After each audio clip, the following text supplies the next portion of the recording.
Beleza, você. O que você vai precisar fazer? Primeira etapa, entra no Google, vem aqui no Google e pesquisa o seguinte, coloca CEI, C-E-I, Canal Eletrônico do Investidor e bota B3 aí.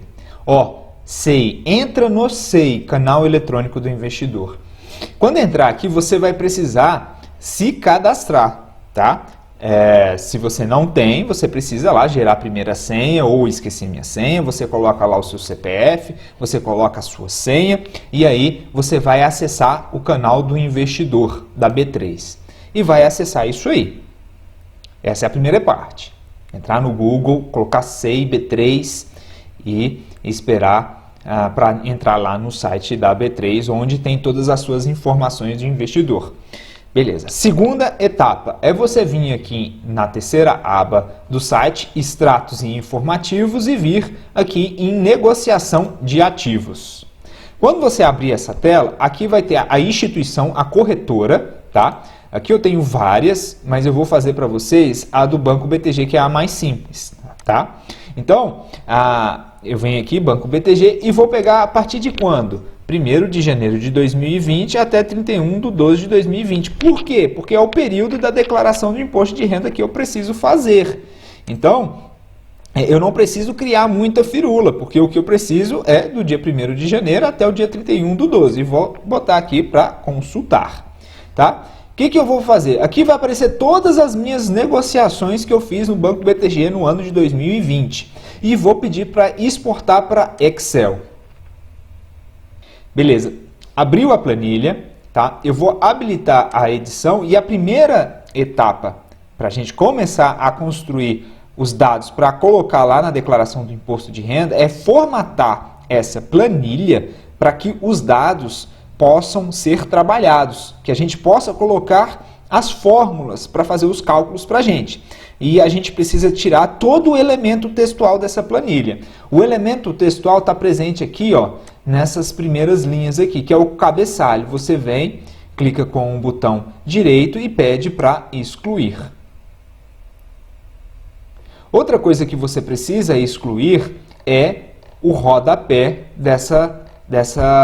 desses dados. Aqui embaixo tem o rodapé, que são elementos textuais que nós também precisamos remover. Então você seleciona todos, clica com o botão direito e vem em excluir.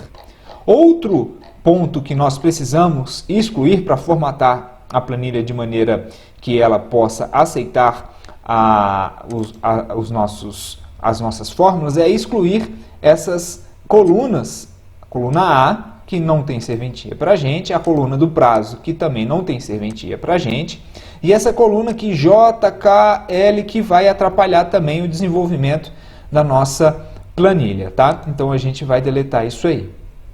De novo, seleciona, clica com o botão direito e coloca excluir. Outro ponto que nós precisamos também ajeitar nessa planilha é a presença de mesclagem. Olha só, a A e a B estão mescladas. O que a gente vai fazer? A gente vai selecionar toda essa planilha de A a I. Você vai vir em página inicial e vai clicar bem aqui, ó, nesse botão que chama-se mesclar. Quando você fizer isso, ele vai desativar toda a mesclagem da planilha. Então, olha, sobrou a coluna B vazia. Então, vou deletar a coluna B. Seleciono aqui na intersecção entre coluna e linha e vou clicar aqui para deixar tudo mais organizado. Ótimo, você venceu 2 etapas. Agora, vamos seguir para padronizar a planilha para a gente conseguir inserir as nossas fórmulas. Aqui na data, perceba que há a presença desse chapeuzinho verde. Significa que isso está sendo identificado como um elemento textual. Nós não queremos isso. Queremos que a data seja uma data e não um texto. Então a gente vai selecionar a data e aqui, ó, antes da data existe a presença desse espaço aqui, ó. Tá vendo? É um espaço que você, quando deleta ele, a data vira data. Observa que ela vai para o canto de cá e tem comportamento de data, diferente desse daqui, que não tem comportamento de data. Nós vamos deletar tudo isso nas 134 linhas? Não. Eu vou selecionar os espaços que tem aqui do lado esquerdo, eu vou copiar e aqui Excel, nós temos uma ferramenta muito interessante para fazer isso. Eu vou vir aqui em localizar e selecionar, coloco substituir e vou colar o espaço que tinha ali do lado. Tá vendo? Eu vim aqui, ó, copiei e colei exatamente aqui. E substituir por nada. Quando eu faço isso, ele automaticamente faz a substituição e transforma tudo isso em data. Ele fez outras transformações aqui, mas não são irrelevantes para a gente. A mesma coisa acontece aqui no CV, C para compra e V para venda. Isso é muito importante que nós transformemos isso aqui em elemento textual único. Então a gente vai tirar o espaço que tem na frente do C e vamos botar para substituir. Pronto, ele fez as substituições devidas. Ó, agora tudo é C, tudo é V, como deve ser. Ó. Tá certo?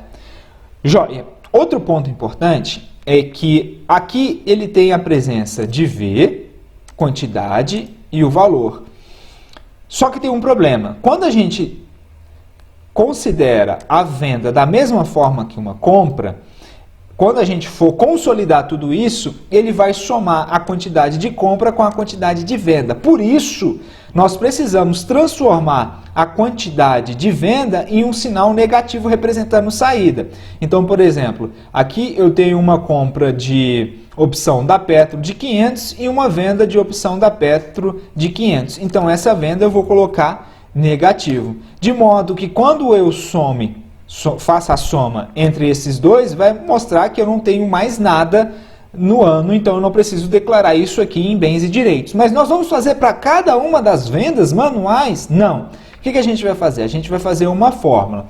Aqui na coluna do I, você vai fazer o seguinte, vai digitar igual, se, abre parêntese, vai em cima da coluna B2, né, da coluna B, linha 2, e coloca B2, né, igual a C. Isso significa, se essa coluna for, essa posição, se essa célula for igual a C, então eu vou pegar e vou deixar o valor de 100. Se não, eu vou pegar essa quantidade e multiplicar por menos 1. Copiar a fórmula que está aqui em cima, que vai ser sucesso. Ó, tá aí, 100. Eu vou simplesmente pegar aqui no rabo da célula e descer até lá embaixo. Dá para fazer isso de uma maneira mais rápida, mas eu quero simplificar para vocês. Agora ele converteu tudo que é venda em valor negativo. Observa que a venda de Cogna, menos 500. Então eu vou copiar isso aqui e vou colocar em valores nesse lado de cá. Posso até agora excluir essa minha coluna. Então tudo que é V está negativado. Uma última coisa que você precisa realizar é fazer a multiplicação da quantidade pelo preço, para deixar essa planilha automatizada. Então, olha, quando eu fizer isso, eu arrasto tudo. Muito bem, agora os valores estão multiplicados pela quantidade negativa, representando a saída. Ok?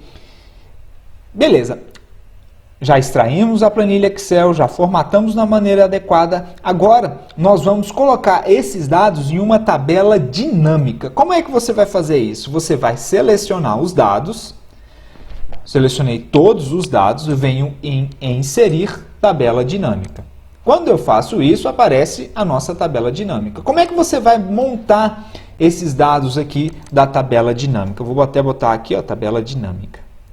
Como é que você vai fazer isso? Aqui, nos campos da tabela dinâmica, tem os itens que você vai adicionar. Você vem aqui em código e coloca em linha.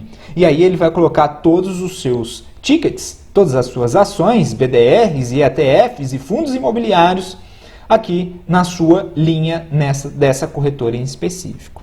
Depois, o que você vai fazer? Aqui na coluna você vai colocar as suas compras e vendas. E aqui nos valores você vai botar a quantidade e o preço total. Isso representa todas as suas movimentações de compra e todas as suas movimentações de venda para aquele ativo específico naquela corretora específica. E isso daqui já é um adianto para você, porque você não precisa identificar lá em nota de corretagem, por nota de corretagem, para fazer o valor total dos seus ativos para achar o preço médio, porque ele registra quando você comprou aquele ativo específico. Por exemplo, nesse caso aqui, você tem a BDR da Apple, a APL34, comprou 20 unidades no preço total de R$ 4.972. É esse preço que você precisa jogar lá na declaração de bens e direitos da Receita Federal, esse valor aí. Porque esse valor já é o somatório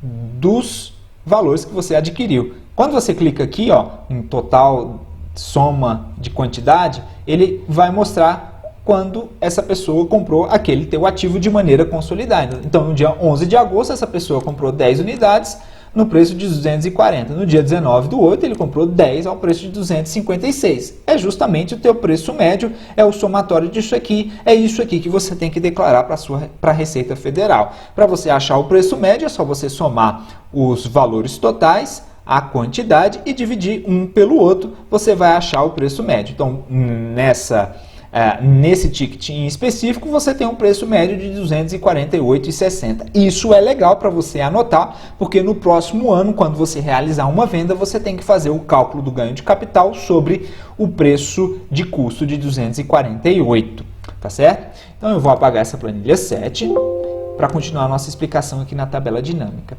Então, o que você vai declarar? Você vai declarar na Receita Federal esses valores aqui, dessa última coluna, coluna F e G, com um detalhe importante. Se a sua ação não tiver tido vendas naquele ano, naquela corretora em específico, você declara justamente esse valor. Agora, se ela tiver uma venda, você tem que fazer o cálculo do preço médio, porque o preço médio de aquisição dos seus ativos são alterados pela compra e em sequência por uma... quando você faz uma venda e em sequência você faz uma compra. Aí você tem a alteração do preço médio do teu ativo. Por exemplo, aqui no BBDC, olha só, o preço médio, se eu simplesmente dividisse esse valor, o valor das minhas compras menos o valor das minhas vendas, dividido pelo meu estoque de ações agora, seria de 21,19. Só que esse valor não representa o valor do custo médio, tá certo? Porque as saídas, as vendas não alteram o meu preço de aquisição. Como é que eu vou saber qual que é, então, o meu custo médio de aquisição das minhas ações do Banco Bradesco? Eu vou vir aqui, ó, e clicar 2 vezes em 200. E aí, a tabela dinâmica, ela já cria uma planilha para mim com os resultados do BBDC, as minhas negociações. O que eu vou fazer aqui?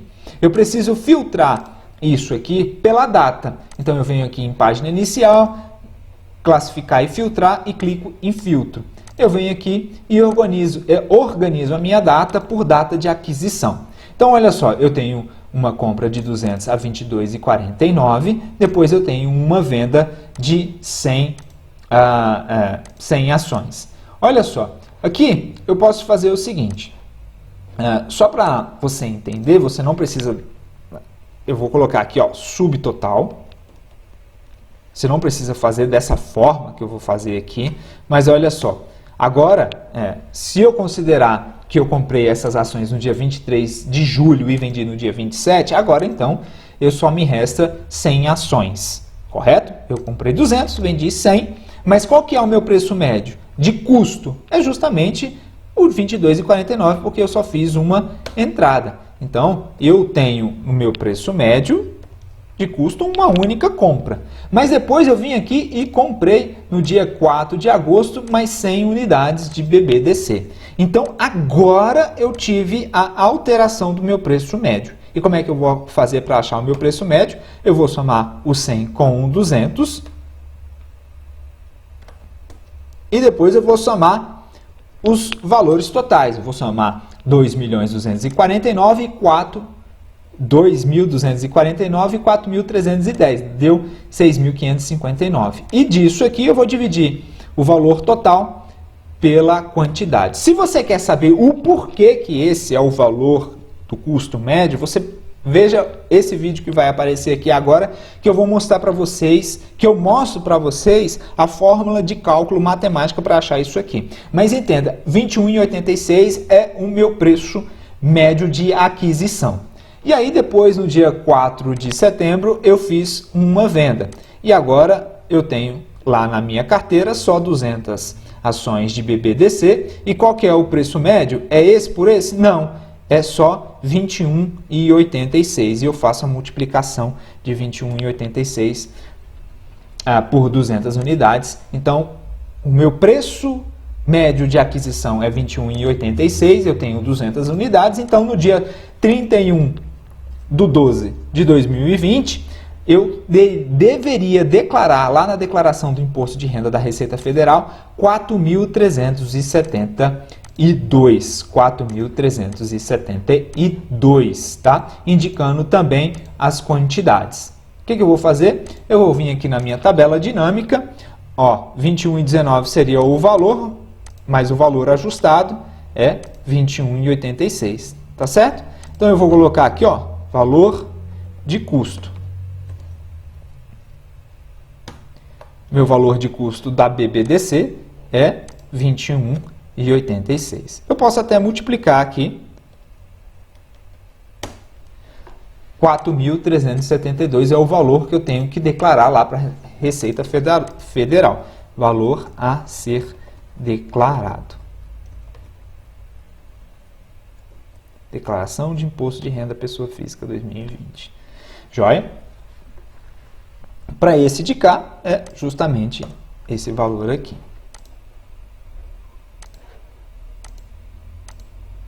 Então, eu preciso fazer isso para todas as ações em que eu tive venda, para achar o preço de custo e aí multiplicar pela quantidade que eu tenho em 31/12 das ações. Observa que, pela tabela dinâmica, você já tem uma etapa cumprida. Porque, olha só, quando eu vejo, por exemplo, BBSE, eu comprei 600 unidades e vendi 600 unidades. Eu não tenho mais nada. Então, esse de cá, eu não preciso declarar. Eu não preciso declarar em bens e direitos. Eu preciso colocar em rendimentos isentos esse valor aqui, que é o que eu obtive nessa operação de venda de compra de 600 unidades e venda de 600 unidades, 812. Eu só preciso identificar depois, e isso não é parte desse vídeo, se esse é um valor obtido por day trade ou por swing trade, porque a tributação é diferente. Se for por swing trade, não tem nenhum imposto envolvido. Agora, se for por day trade, tem imposto envolvido.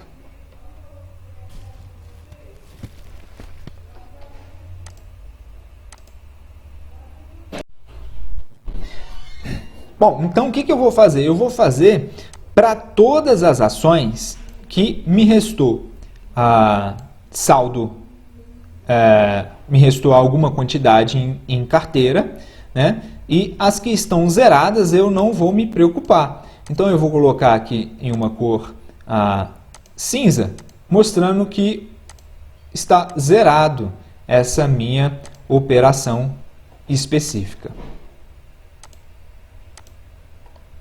E por isso eu não preciso declarar em bens e direitos. Mas eu preciso declarar isso em rendimentos isentos.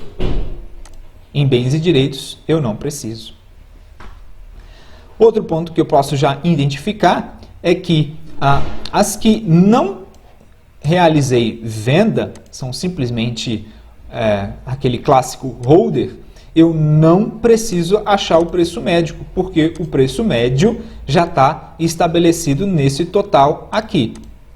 Eu vou colocar de amarelo para mostrar que já está aí o que eu preciso declarar para a Receita Federal. É justamente esse valor aqui. Ó, esse daqui, esse daqui, esse daqui, esse daqui, esse daqui, esse daqui, esse daqui e esse daqui.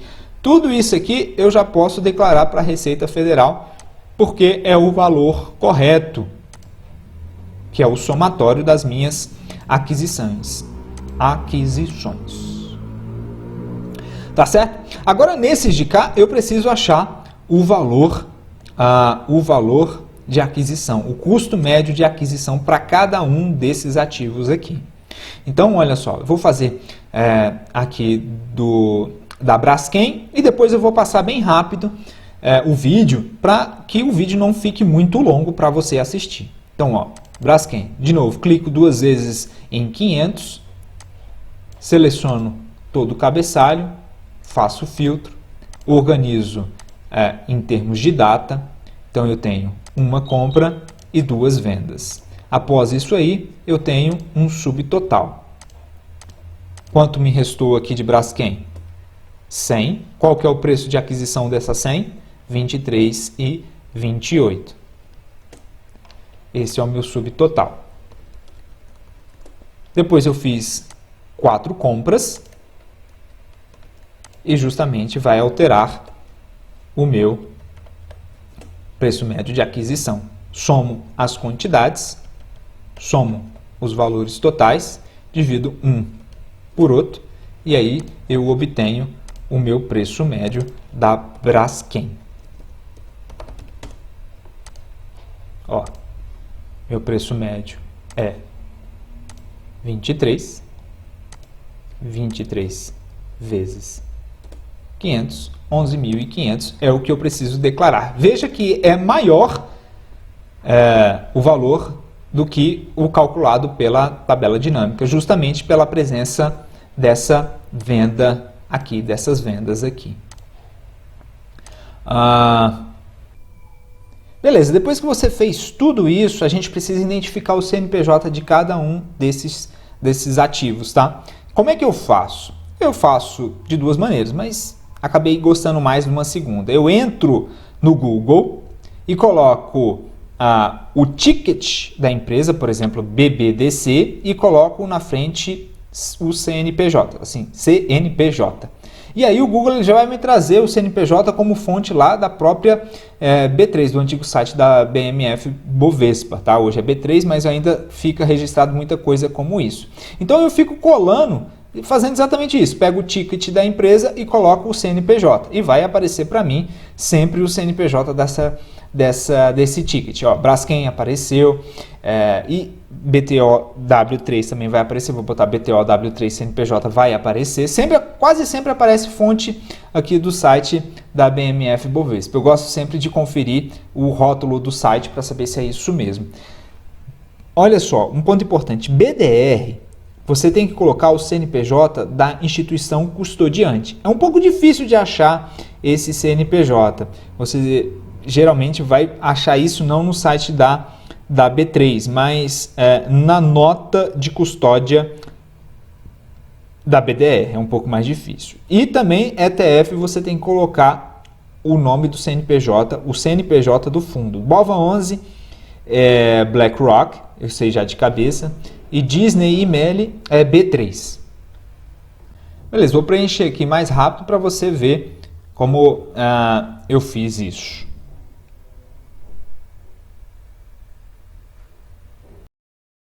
Beleza, agora que a gente já fez toda a parametrização dos dados, agora fica fácil. Você abre o programa da Receita Federal, primeira parte, vem aqui em Bens e Direitos, coloca aqui Novo. O código de declaração de bem-ação é o 31. Vai aparecer que você é o titular. O CNPJ, você vai colar o CNPJ que você extraiu no Google, o CNPJ. Você copia o CNPJ e cola aqui. Faz a discriminação, fala que é o ticket BBDC 4, BBDC 4, coloca o preço médio para você saber se você perder essa planilha, 21,86, e coloca a situação em 31/12. 4.372,67. Bom, você replica tudo isso para as demais, tá? Eu vou fazer rápido aqui, vou colocar as duas planilhas, as duas janelas lado a lado, apesar de eu ter dois monitores, para você acompanhar aí, mas não tem mistério não, eu só vou colocando aqui o código 31, eu já fiz de tudo aqui, para você ver, eu só vou conferindo. Mas agora é isso, você passa a limpo a planilha que você fez para dentro da declaração de imposto de renda, tá? Estou conferindo algumas coisas aqui e aí a gente vai avançar agora para a parte final, que é a declaração, a parte que você coloca os rendimentos isentos e os ganhos líquidos. Na verdade, eu vou fazer isso num outro vídeo, tá? A gente vai encerrar esse vídeo aqui agora, no outro vídeo eu vou mostrar como é que você faz isso, parte 2 desse vídeo, tá?